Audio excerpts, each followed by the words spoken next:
को रोकने के लिए सजग है, आगे आते रहे हैं, लेकिन पलायन आज तक नहीं रुका है। और ये कोविड काल में हमने देखा भी किस तरह से प्रवासी मजदूरों का रुख देखने को मिला था। आनंद झा साहब हमारे साथ लगातार बने हुए हैं। आनंद झा साहब, तेजस्वी यादव जिस बात का जिक्र करते नजर आए पलायन का, कि पलायन बिहार में बड़ा मुद्दा है और जाहिर तौर पर पलायन बड़ा मुद्दा है, लेकिन आज तक पलायन को रोक नहीं पाई हैं सरकारें, मौजूदा हो या फिर तमाम पिछली सरकारें हो। क्या इस बार पलायन को लेकर जनता वोट डालने जा रही है? तेजस्वी की बात पर मैं आपको बता देना चाहता हूं कि बिहार की जनता लठैती की, डकैती की, फिरौती की सरकार नहीं चाहती है। ये जो उनका कार्यकाल उनके पिता का रहा है और माता का रहा है, उसमें लठैती, फिरौती, डकैती, गुंडैती ये नहीं चलेगा। बिहार की जनता इससे मन उब चुकी है और आज भी वो चीज बिहार की जनता के जहन में है। लेकिन क्या लगता नहीं है आपको आनंद झा साहब, आप जिस बात का कह रहे हैं लठैती या फिर डकैती, जो जंगल राज का आप भी जिक्र कर रहे हैं, ये नीतीश कुमार या फिर तमाम स्टार प्रचारक कर चुके हैं, लेकिन क्या लगता नहीं है तेजस्वी यादव जिस तरह से चुनावी रैलियां कर रहे थे और उन्होंने युवाओं पर ही केंद्रित रखे अपने बयान, रोजगार को लेकर ही केंद्रित रखे, क्या कहीं वो तेजस्वी की तरफ ना चले जाए? अपने मुंह मियां मिठू बनने से नहीं होता है। अच्छा, वो तेजस्वी बिहार की जनता के नाम चिट्ठी लिखे कि जब वो 18 वर्ष की आयु नहीं पहुंचे थे तब उनके पास करोड़ों की संपत्ति कहां से आई, और अच्छा। क्या उस 18 वर्ष से पहले की आयु में जो करोड़ों की संपत्ति थी वो बिहार की जनता के नाम से करेंगे और बिहार की सरकार के नाम से करेंगे? बिहार में जब नीतीश जी की सरकार बनी और एनडीए की सरकार बनी तो जो भी करप्शन में पकड़े गए अधिकारी थे उन लोगों की संपत्ति को जब्त किया गया। आज वो इस कोर्ट से उस कोर्ट भाग रहे हैं, इस चीज को लटका रहे हैं। अगर लोअर कोर्ट में हो जाता है तो हाई कोर्ट चले जाते हैं कि हमारी उनकी जो संपत्ति है, अवैध संपत्ति, 18 वर्ष से पहले जो उन्होंने संपत्ति एकत्रित किया, वो संपत्ति जब्त ना हो, उसको कॉन्फिस्केट किया न जाए। अरे देखिए, ये बात बताइए ना, नहीं बीएन झा साहब, संपत्ति का जिक्र करेंगे तो चुनावों में ऐसे हमने तमाम उम्मीदवार देखे हैं जो करोड़पति हैं और जिनकी संपत्ति एकाएक बढ़ गई, तो हम किसी एक और वो किसी एक राजनीतिक दल में नहीं रहे। लेकिन बीएन झा साहब, एक सवाल यहाँ पर ये है ना, जहन रुकिए बीएन झा साहब, सवाल यहाँ ये है, बीएन झा साहब सवाल ये है, सुनिए सवाल तो सुनिए सर, सवाल तो सुनिए सर, कौन सी नौकरी कर रहे थे, कौन सा व्यवसाय, सवाल तो सुनिए सर, सवाल तो सुनिए बीएन झा साहब, सवाल ये है कि क्या इस बार बिहार की जनता पलायन के मुद्दे को लेकर कहीं वोट तो डालने नहीं जा रही है? और पिछले 15 बरस में या यूं कहें कि अभी जो कोविड काल था उसमें दुनिया ने देखा और बिहार वासियों ने देखा किस तरह से प्रवासी मजदूरों ने बिहार की ओर रुख करा और उस वक्त नीतीश कुमार के खिलाफ नाराजगी भी जाहिर करते नजर आए थे प्रवासी मजदूर। कहीं नाराजगी का असर तो नहीं देखने को मिल जाएगा? नहीं, जिस तरह की व्यवस्था भारतीय जनता पार्टी और जनता दल यू की सरकार ने किया था और केंद्र सरकार ने किया था, उसमें लोग कॉन्फिडेंट हैं कि विपत्ति के समय में भी भारतीय जनता पार्टी ही हमारे साथ खड़ी रही है और खड़ी रहेगी। ये जो लुटेरों की सरकार है बनेगी तो कल से वही फिरौती, वही बदमाशी, वही दादागिरी, वही डकैती। ठीक है, अनवर हुसैन साहब इस वक्त हमारे साथ आरजेडी से जुड़ गए हैं। अनवर हुसैन साहब, बीजेपी तो यही कह रही है कि अगर तेजस्वी को फिर से चुन लिया गया तो वही चीज आएगी, जंगल राज फिर से आ जाएगा, लठैती, डकैती, जो जिस बात का जिक्र कर रहे हैं बीएन झा साहब, क्या ऐसी स्थिति हो जाएगी अगर आती है आरजेडी? आनंद झा, बीएन झा नहीं, माफ कीजिएगा झा साहब, माफ कीजिएगा। 18 साल की उम्र में किसी व्यक्ति के पास करोड़ों की संपत्ति आ गई, कहां से आ गई? संपत्ति आई कि नहीं आई, अभी इसका एविडेंस प्रूफ बाकी है, कोर्ट ऑफ लॉ में मुकदमा है। लेकिन उनके जो पार्टी के जो सदर रहे हैं, जो इस देश के वजीर दाखिला भी हैं, उनके बेटे का 50,000 रुपए इन्वेस्टमेंट जो है चंद महीनों में 50 लाख फिर करोड़ों में बदल जाता है, वो कैसे होता है ये भी तो ये बताते हैं। इनकी पार्टी ने 6 साल में जो देश में लूटमार मचा रखा है, जो देश की सारी संपत्तियां बेची जा रही हैं, सवाल यहाँ पर ये है ना, क्या मुझे बोलने दिए? अनवर हुसैन साहब, सवाल को समझिए, जरा घुमाने की कोशिश मत कीजिए, सवाल को समझिए और उसका जवाब दीजिए जरा। सवाल का जवाब दे रहा हूँ। हाँ, ये सवाल का जवाब दीजिए। सवाल का जवाब दीजिए जो बीजेपी कह रही है। सुनिए जरा, सवाल कीजिए मुझसे। हाँ, सवाल क्या है आपका? हाँ अनवर हुसैन साहब, सवाल ये है कि बीजेपी कह रही है कि भैया जंगल राज फिर से आ जाएगा अगर तेजस्वी आते हैं, तो क्या उसको लेकर आप? सबसे पहली बात ये कि लालू जी का दौर जो था वो जंगल राज नहीं था। अच्छा, इन्होंने गलत टर्मिनोलॉजी उनके लिए याद कर रखी है। सर इस बात को तो तेजस्वी खुद कहते नजर आए थे, उन्होंने खुद माफी मांग ली थी उसको लेकर। मेरी बात मुकम्मल होने दीजिए, मेरी बात मुकम्मल होने दीजिए। देखिए, अगर आप भाजपा के प्रवक्ता नहीं है तो मुझे अरे मेरी बात सर मुकम्मल होने दीजिए। इस तरह की बातें मत किया करिए, भाजपा के प्रवक्ता, कांग्रेस के प्रवक्ता। हम देखिए मुकम्मल नहीं होने देते हैं। अनवर हुसैन साहब, आप लोगों की दिक्कत दरअसल यही है, आप लोगों की दिक्कत दरअसल यही है। मैं आपकी बात मुकम्मल पूरी तरीके से होने देता। आपकी दिक्कत है कि आप हमें बोलने नहीं देते। नहीं आनंद झा साहब, आता हूँ आपके पास। अनवर हुसैन साहब की बात पूरी होने देता हूँ।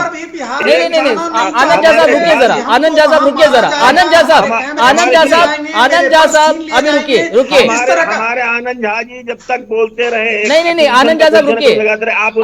आपने उनको बोलने दिया। अरे हुसैन साहब तब तक आप जुड़े नहीं थे, सुनिए आप मेरी बात जरा, मेरी बात सुनिए। मैं आपकी बात पूरी होने दूंगा, मैं आपकी बात पूरी होने देता, लेकिन इस तरह की बातें मत किया करिए कि बीजेपी के प्रवक्ता हैं, बीजेपी कहती है आप कांग्रेस के प्रवक्ता। सर हम सवाल पूछते हैं और सवाल पूछना हमारा हक है, आप उसका जवाब दीजिए सर, सीधे सिंपल बात है जी। पूछना आपका हक है, जवाब देना भी मेरा हक है जी। बात कीजिए। आप देखिए, जो हमारे दर्शक वो आपका सवाल भी सुन रहे हैं, वो हमारा जवाब भी चाहते हैं। अब हमें जवाब देने का मौका तो दीजिए। एक आदमी को आप इल्जाम लगाने का पूरा मौका दे रहे हैं, दूसरे आदमी को आप जवाब देने का मौका नहीं देते हैं। जी दीजिए जवाब। हाँ, तो मैं ये जवाब दे रहा था, जंगल राज की बात कही जा रही है, वो इन्होंने गलत टर्मिनोलॉजी इजाद कर रखी है लालू जी के दौर की। लालू जी के दौर अगर जंगल राज था तो इसी पटना शहर में पिछले जितनी जो क्रिकेट के इंटरनेशनल मैचेस होते हैं उन्हीं के दौर में पहली बार आखिरी बार हुआ है, उसके बाद नहीं हुआ है। लालू जी के दौर में इस पटना शहर में बाहर के मुल्कों के लड़के पढ़ा करते थे यहाँ की यूनिवर्सिटियों में, अब कहाँ पढ़ते हैं। ये नालंदा यूनिवर्सिटी का नाम लेंगे, नालंदा यूनिवर्सिटी कहाँ से खुली हुई आपको मालूम है, और वो भी मनमोहन सिंह सरकार की देन है, वो भाजपा और जेडीयू के गठबंधन की नहीं है। बाकी रहा ये बात, देखिए मैं ये जंगल राज क्यों कहते हैं, इनकी प्रॉब्लम, भाजपा की प्रॉब्लम ये है कि ये गरीबों से घबराती है, ये गरीब आदमी को उठता हुआ नहीं देखना चाहती है, इसको गरीब आदमी जो है उग्रवादी लगता है, इसको गरीब आदमी आतंकवादी लगता है।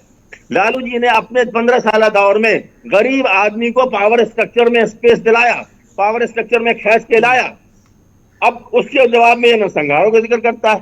ये वोट, ये इलेक्शन में जब से मैंने होश संभाला है, मुझे पॉलिटिकल शऊर आया है। आपकी बात पूरी हो गई। मैंने एक बड़ी खबर इस वक्त आ रही है, मैं उस ओर रुख करूंगा। बड़े और दुखद खबर है दरअसल, ऑस्ट्रिया में आतंकी हमला हुआ है। ऑस्ट्रिया की राजधानी वियना में आतंकी हमला किया गया है, आतंकी हमला हुआ है और 26/11 जैसा वियना में यह आतंकी हमला हुआ है। ऑस्ट्रिया की राजधानी वियना में दरअसल आतंकी हमले की खबर है और यह आतंकी हमला 26/11 जैसा ही हुआ है।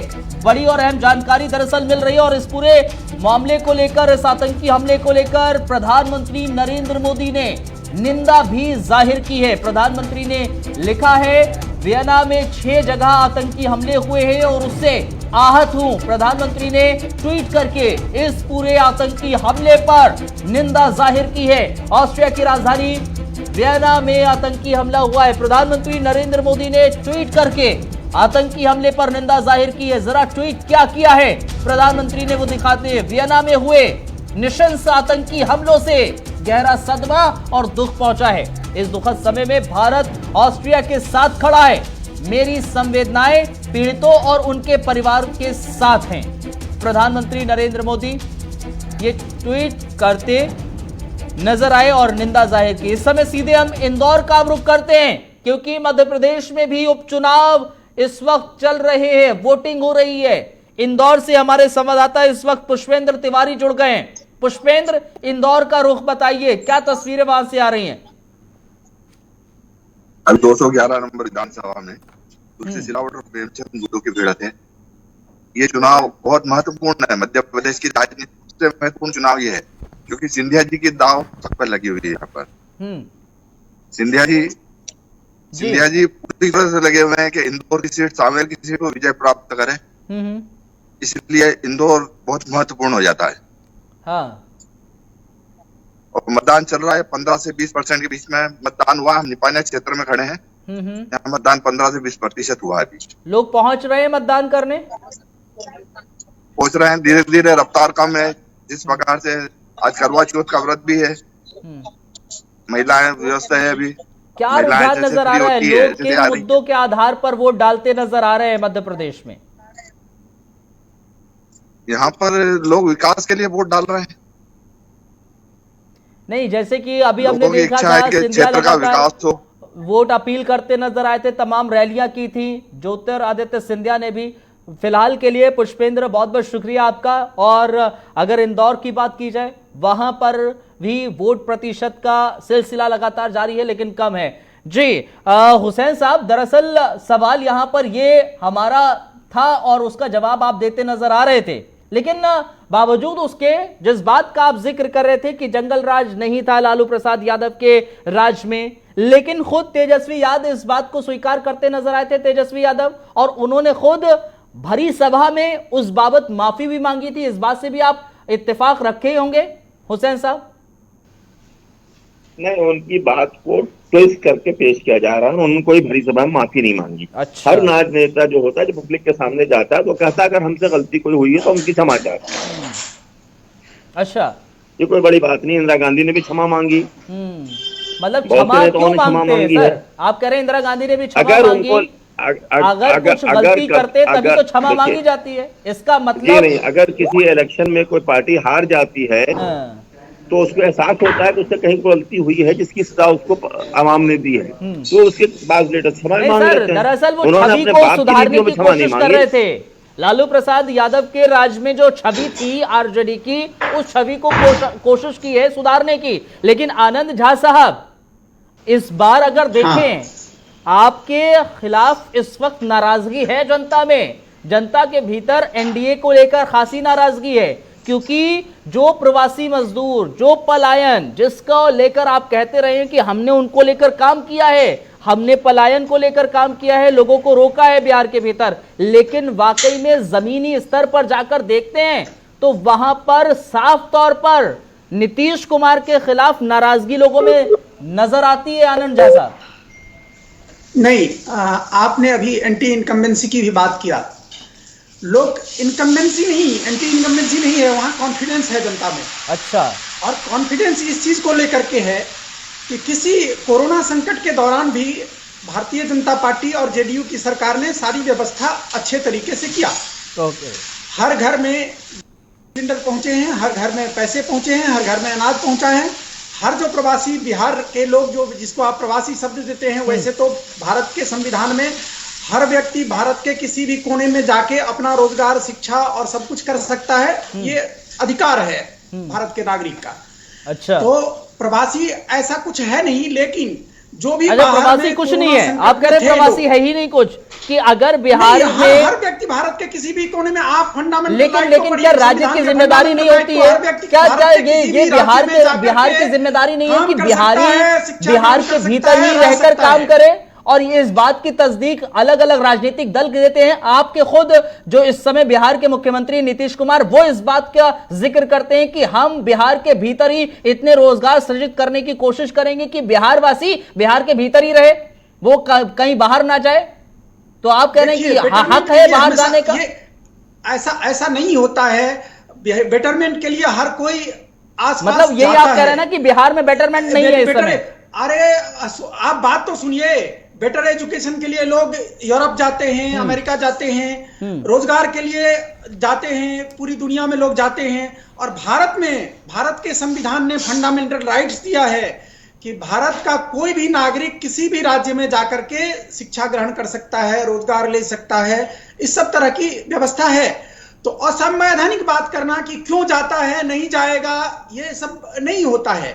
हर जगह कोई भी भारत का नागरिक कहीं पर में जाके रोजगार कर सकता है। रही बात वहां पर में रोजगार की, तो वहां पर में रोजगार सृजन किया गया है। अच्छा। और जो बच्चे हुए, अभी जो कोरोना संकट में लोग वापस आए हैं, पूरी फैक्ट्रियां पूरे भारतवर्ष में बंद है, पूरी दुनिया में ये संकट है और उसके कारण पूरे दुनिया का उद्योग प्रभावित हुआ है। वो जो मजदूर, चाहे अब गल्फ से जो मजदूर आए हैं, चाहे भारत के किसी कोने से एक दूसरे जगह से जो मजदूर पहुंचे हैं, उन सबको थोड़े समय में व्यवस्था करके रोजगार उत्पन्न करके और दिया जाएगा। नहीं, लेकिन वो थोड़ा समय जो है वो क्या आपको आनंद झा ये नहीं लगता है? नहीं, राशन पहुंचे, मैं आपकी बात समझ रहा हूं, लेकिन एक चीज ये बताइए आनंद झा ये बताइए, क्या आपको वो नहीं लगता है कि आप कह रहे हैं जो थोड़े समय में उनको सृजित किया जाएगा, रोजगार उनको मुहैया कराया जाएगा, लेकिन वो थोड़ा समय बहुत लंबा समय ना बन जाए एनडीए के लिए, नीतीश कुमार के लिए? क्योंकि वही मजदूर वर्ग जो है वो कह रहा है, आनंद झा, वही मजदूर वर्ग कह रहा है कि आपने हमारे लिए तो व्यवस्था ही नहीं की, हम पैदल चलकर आए हैं बिहार तक, हम दिल्ली से पैदल चलकर आए हैं, हम, अरे आनंद झा समझिए तो, नहीं आनंद झा आप कह रहे हैं ना जो थोड़ा समय, वो थोड़ा समय बहुत लंबा समय तो नहीं हो जाएगा। अनवर हुसैन क्या कहेंगे आप इस पूरे मसले पर? क्या है कि ये ह्यूमन रिसोर्स को कोई वैल्यू ही नहीं देते हैं। अच्छा, बिहार से ह्यूमन रिसोर्स का पलायन है, बिहार से छात्रों का पलायन है, बिहार से इंजीनियर्स का पलायन है, बिहार में एमबीए ग्रेजुएट्स का पलायन है, बिहार में university graduates and post graduates का पलायन है। इस पलायन को ये इंपॉर्टेंस ही नहीं देते, इसको एक नेचुरल फेनोमेना मानते हैं। उनसे मैं अपने फ्रेंड्स से पूछना चाहता हूँ, उनके गांव पे अगर बहुत अच्छा स्कूल है तो क्या वो अपने बच्चे को पटना पढ़ने के लिए भेजना चाहेंगे या 200 किलोमीटर 300 किलोमीटर दूसरे शहर में? आज क्या वजह है कि हमारे बच्चे बिहार छोड़ के दूसरे प्रदेशों में जा रहे हैं स्कूल में दाखिला लेने के लिए, और स्कूल में दाखिला लेके वहां गलियों में कूचों में कमरे लेके किराए में रहकर स्कूल की पढ़ाई कर रहे हैं। बिहार की दुर्दशा पिछले 15 सालों में यह बनी है, जिसको तरक्की का राज कहते हैं। पुलों का निर्माण, सड़कों का निर्माण, फ्लाईओवर्स का निर्माण, बिजली की व्यवस्था, ये इनका कंट्रीब्यूशन नहीं है, ये मनमोहन सिंह की सरकार का कंट्रीब्यूशन, उन्होंने बैकिंग दी। अच्छा, ये 15 उसके पहले 15 साल पैसा पलायन को आप मुद्दा मानते ही नहीं है? मेरी बात तो सुन लीजिए, हुसैन साहब की बात कंप्लीट कर लेते हैं। हुसैन साहब की बात कंप्लीट कर लेते हैं। बड़े प्रवक्ता ये भी कह चुके हैं कि नीतीश कुमार को तो सिर्फ 3.5 साल का मौका मिला है, यानी जब से नीतीश कुमार और ये भाजपा अभी साथ आए को मौका मिला है। मैं समझ गया आपकी बात, ठीक है, पॉइंट आ गया, आपका पॉइंट आ गया, हुसैन साहब पॉइंट आ गया। आनंद झा साहब, पलायन को आप मुद्दा मानते ही नहीं है? बड़ा मुद्दा मानते हैं, हाँ। और बड़े मुद्दे के लिए जिम्मेदार कौन है इसको भी फिक्स करते हैं। अच्छा, जब बिहार में लालू जी की सरकार थी तो आप एक मोटरसाइकिल खरीद के चल नहीं सकते थे, शाम को चल नहीं सकते थे, पत्रकारों की हत्या होती थी, आपके डेवलपमेंट पे आप गाड़ी खरीदते थे तो रैंसम देना पड़ता था, आप यदि कहीं कोई बड़ा प्रोजेक्ट कर रहे हैं, घर बना रहे हैं तो आपको फिरौती देना पड़ता था। वो जो दौर था उसी के कारण लोगों में बड़े स्तर पर पलायन हुआ, रोजगार था नहीं, और लूट, फिरौती, डकैती, ये सब रोजगार क्रिएट फिर करने की बात कर रहे हैं। और वो यही रोजगार भारतीय जनता पार्टी के लोग जो हैं और एनडीए के लोग जो हैं इसको समूल नष्ट कर दिए, इस रोजगार को, लूट के रोजगार को, डकैती के रोजगार को, फिरौती के रोजगार को। तो इनको चिंता इस बात की होती है। और वो जो पलायन हुआ वो 90s में हुआ है, दुनिया का सबसे बड़ा मास माइग्रेशन 90s में हुआ है, आप कह रहे हैं, और बिहार से हुआ है। वो लालू जी के कारण हुआ है, राबड़ी जी के कारण हुआ है। नहीं तो एक बात तो बताइए ना सर, ये लोग जो मैं ये नहीं कह रहा हूँ कि पलायन आपके राज में हुआ है, पलायन एक बड़ा मुद्दा रहा है बिहार में। आनंद झा साहब और अनवर हुसैन साहब दोनों के लिए ये सवाल है कि पलायन आज ऐसा नहीं है कि आज एकाएक होने लगा, पलायन एक बड़ा मुद्दा रहा है बिहार में और ये वर्षों से रहा है, लेकिन उसको लेकर सरकारें कदम नहीं उठा पाई, ठोस कदम नहीं उठा पाई। 90s में जो लॉ एंड ऑर्डर की प्रॉब्लम थी, डकैती की प्रॉब्लम थी, छिनैती की प्रॉब्लम थी, फिरौती की प्रॉब्लम थी, जो काटमार की प्रॉब्लम थी, उसके कारण लोगों ने माइग्रेशन प्रारंभ किया। लोग अपने बच्चे को वहां नहीं रहने देते थे, सिर्फ इसलिए कि सुरक्षित नहीं हो, यहां से हटाओ बच्चे को। लोग वहां पर साइकिल नहीं खरीदते थे, वो वहां पर कार नहीं खरीदते थे, इसलिए कि कार खरीदोगे तो अनवर हुसैन साहब ये कहा जा रहा है, आनंद झा साहब तो ये कह रहे हैं कि पलायन इसलिए होता था क्योंकि स्थिति बड़ी खराब थी। तो आज तो स्थिति बहुत अच्छी है, आज उनके बच्चे क्यों दिल्ली जा रहे हैं पढ़ने के लिए? और लालू जी अपने साथ लालू जी अपने साथ पटेल सिटी कैंपस उठा के नहीं चले गए, लालू जी अपने साथ पटेल सिटी के प्रोफेसरों को लेके नहीं चले गए। कैंपस तो मौजूद है, प्रोफेसर तो मौजूद है, सरकार उनको तनख्वाहें तो दे रही है, उसके बाद वहां पढ़ाई क्यों नहीं हो रही है? अनवर हुसैन कभी जी, मैं पहले भी अभी कह जब चुका बच्चों हूं को कि पटना लालू जी के सिटी में पास नहीं इंस्टीट्यूशन मिलता के लिए, था तब प्रोफेसर्स वो के कहीं बाहर रिक्रूटमेंट के जाते लिए, थे। टीचर्स के अब रिक्रूटमेंट के पटना सिटी के लिए लिस्ट जब में लोग नाम आ पहुंचे, जाता है, लेकिन उन्होंने कहा बच्चे सर यहाँ वहां एडमिशन नहीं विद्यालय लेते, उसमें बाहर पढ़ो, चले जाते हैं। और आप ये कहते हैं स्थिति लालू 15 जी ने सालों में दिया। आई या पिछले 15 सालों में आई?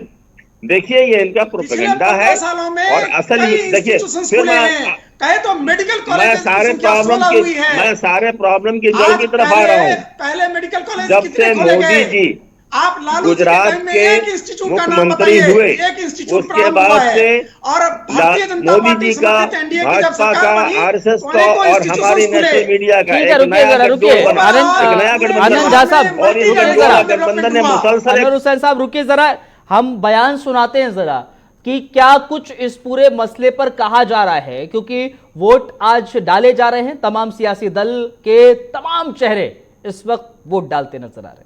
पूरा उम्मीद है, पूरा बिहार के लोग उत्साहित है, बदलाव चाहता है बिहार के जनता, बिहार के जनता के लहर है, गंगा बह रही है, लहर का बदलाव का गंगा बह रही है। लेकिन वो लोग तो कह रहे हैं, नीतीश कुमार कह रहे हैं कि उधर कुछ होने वाला नहीं है, तेजस्वी जो है उतना अनुभव नहीं है, क्या वो संभालेगा? बिहार के जनता का अनुभव है, बिहार के जनता का अनुभव है तभी न बदलाव चाहता है। बिहार के जनता का अनुभव है, बिहार के जनता का अनुभव है तभी न बदलाव चाहता है। अपील कर रहे हैं कि बिहार के जनता अपना मत दे बदलाव के। पूरा रिपोर्ट मिला है, हम लोग का सब जगह से जीत रहे हैं, महागठबंधन सब जगह से जीत रहा है। नौकरी दे दें 15 लाख, बिना सोचे समझे ये बातें फालतू की बातें करते हैं।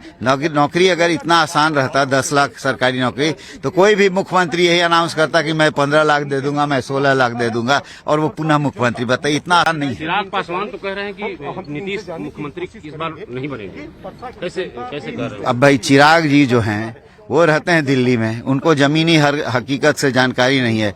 वो अपना अच्छा सा कपड़ा उपड़ा पहनते, 5 स्टार कल्चर के आदमी, उनको क्या पता है जमीनी हकीकत क्या है? कह रहे हैं कि 5 साल इधर 5 सालों में कुछ काम नहीं हुआ है। कौन सा काम करना देखना चाहते हैं? बिजली का काम नहीं हुआ है, सड़क का काम नहीं हुआ है, जल नल का काम नहीं हुआ, अपराध पर नियंत्रण नहीं हुआ, कौन सा चीज देखना चाहते हैं? मुझे समझ में नहीं आता है।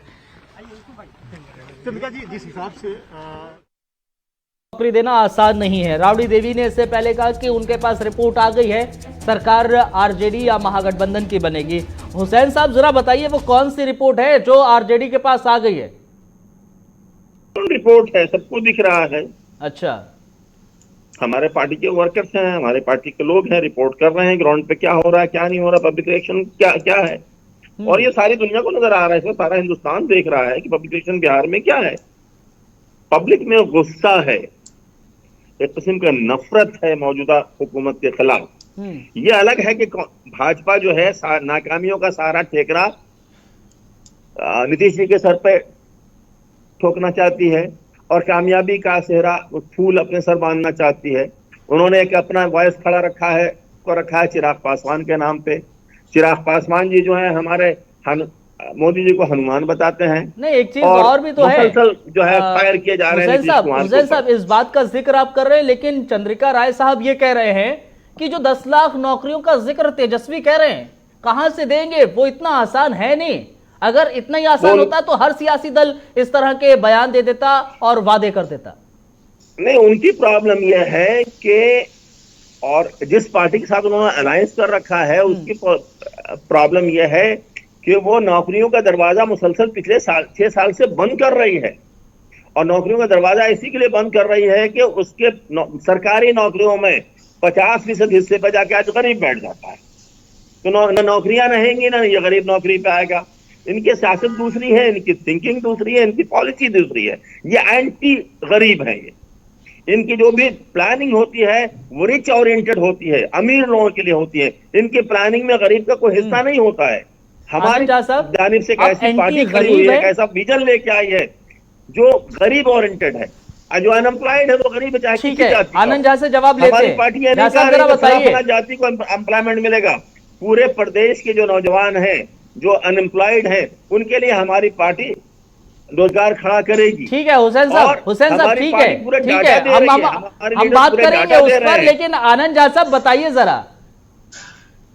अनवर हुसैन, 2 अनएम्प्लॉयड तेज प्रताप और तेजस्वी, दोनों को रोजगार देने में लगे हुए हैं। दूसरी बात लीजिए कि किस गरीब का उत्थान लालू जी के समय में हुआ, आप डाटा उठा के देख लीजिए और एक व्यक्ति का नाम बता दीजिए। उत्थान किसका हुआ? मीसा भारती का। उत्थान किसका हुआ? सर ये बताइए ना, 15 बरस में आपने कितने गरीबों का उत्थान कर दिया? शहाबुद्दीन का, तस्लीमुद्दीन सर, का, सर ये बताइए ना, 15 अपने बरसों का बताइए ना, अपने राज्य का बताइए, 15 साल में क्या हुआ?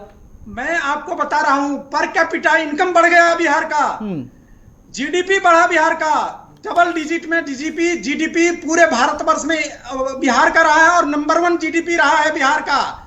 आप आंकड़ा आप गलत डाटा दे रहे हैं, को कुछ पता नहीं है, आप गलत डाटा दे रहे हैं। इनकम आप देख लीजिए, नीति आयोग क्या कह रहा है किसी आपका। कहीं जगह उसको नहीं मिला तो स्कॉन्ड्रल को समर्थन देकर के रोजगार दिलाने में लगे हुए हैं, राजनीतिक रोजगार देके उसको मुख्यमंत्री बनाने में लगे हुए हैं। ये लोग माँ बेटे की जिंदाबाद कहते हैं। मुझे एक बात बताइए झा साहब, भारत के हर नागरिक को गलत इंफॉर्मेशन दे रहे हैं। आनंद झा साहब, ये जो आप आंकड़े पेश कर रहे हैं या फिर जो बात कर रहे हैं, जरा हमारे साथ शशि शंकर साहब जुड़ रहे हैं। रुकिए जरा, आप रुकिए, हुसैन साहब आप भी रुकिए, हुसैन साहब जरा रुकिए। अरे नीति आयोग का आपको मालूम नहीं है, आप बकवास करते हैं। गरीब के विरुद्ध गरीब, मैं गिनती करके बता दीजिए ना 5 लोगों का नाम, किस गरीब का उत्थान किया है आपने? बड़ी अच्छी जबान बोल रहे हैं आप। जब आदमी की लुटिया डूबने लगती है तो सबसे जबान बोलता है। मैं नहीं, एक बात तो बताइए आनंद झा साहब, ये बता दीजिए हमें। अरे सर ये बताइए ना, कितना बेहतर हो गया है बिहार पिछले 15 साल। रुकिए आनंद झा साहब, हमें एक बात बताइए ना, क्या आपने बेहतरी की है बिहार में? आपने क्या बेहतरी की है पिछले 15 सालों में? हमें उपलब्धियां गिना दीजिए सर। हसन जी, कोई पहले कहा जाता था कि गड्ढा है कि सड़क है, सड़क में गड्ढा है या गड्ढा में सड़क है। आज कोई भी जिला हेडक्वार्टर 4 लेन से जुड़ने से बचा नहीं है। कोई भी गांव ऐसा नहीं है जहां पर मैं सुनिए आपका दिया हुआ है, आपका सब्जेक्ट है, सेंटर का सब्जेक्ट है, ये तो बताइए ना, आपको नहीं बताते आप। अटल जी से लेकर अभी तक हमने दिया है, आपका सब्जेक्ट है, सेंटर का सब्जेक्ट है, सरकार ने दिया है। अरे सर एक बात बताइए, आप रोजगार तो मुहैया करा नहीं पाए, पलायन को रोक नहीं पाए, ये सरकारी रिपोर्ट्स कह रही हैं तकरीबन पलायन और बेरोजगारी दर ही तकरीबन 50% तक जाती है, जो आंकड़ा है 46.6% का है। अब बताइए सर क्या करेंगे आप, बताइए ना सर। उधर आपकी नीति आयोग की रिपोर्ट ये कह रही है कि जो गरीबी रेखा से नीचे लोग हैं वो सबसे ज्यादा बिहार में अभी भी मौजूद हैं, उनको आप गरीबी रेखा से ऊपर नहीं कर पाए। निपटने के समय में यदि आप उसको डाटा उठा के कोट करते हैं तो वो ठीक नहीं है, वो पर्टिनेंट और प्रैक्टिकल नहीं है। अरे सर अब आप ही आंकड़ों की बाजीगरी कर ले, आप आंकड़ों की बाजीगरी कर ले, वो सही है। जो सरकारी आंकड़े पेश किए गए जिसमें बिहार सबसे गंदे शहरों में शुमार हो जाता है, बिहार सबसे गंदे राज्यों में शुमार हो जाता है और उसके तमाम शहर सबसे गंदे शहरों में शुमार होते हैं। जब केंद्र सरकार की मुहिम स्वच्छ भारत होती है तब यह स्थिति बिहार की बनी हुई है। सबसे ज्यादा बेरोजगारी दर यहां पर नजर आती है, गरीबी रेखा से नीचे सबसे ज्यादा लोग बिहार के भीतर नजर आते हैं। आनंद झा साहब, पलायन का मुद्दा कब से आज तक जस का तस बना हुआ है, उस पर कोई भी सरकारें काम नहीं कर पाती है, तो हम क्यों ये कहें कि सरकारें काम कर रही है बिहार में? तो आप साफ तौर पर अपनी उपलब्धियों को गिनाइए और उसके बीच में जाइए जनता के बीच में, अगर उसको बेहतर लगेगा वो आपको वोट करेगी। हम अपने उपलब्धि के आधार पर ही जनता से नहीं नजर आ रहे हैं, आप तो जंगल राज का जिक्र करते हैं ना 2019 में भी सर। अगर आनंद झा उपलब्धियों का जिक्र अगर आप करते तो आप जंगल राज का बात नहीं करते कि लालू के राज में जंगल राज था, आज जंगल राज फिर से आ जाएगा, आप वो जिक्र नहीं करते।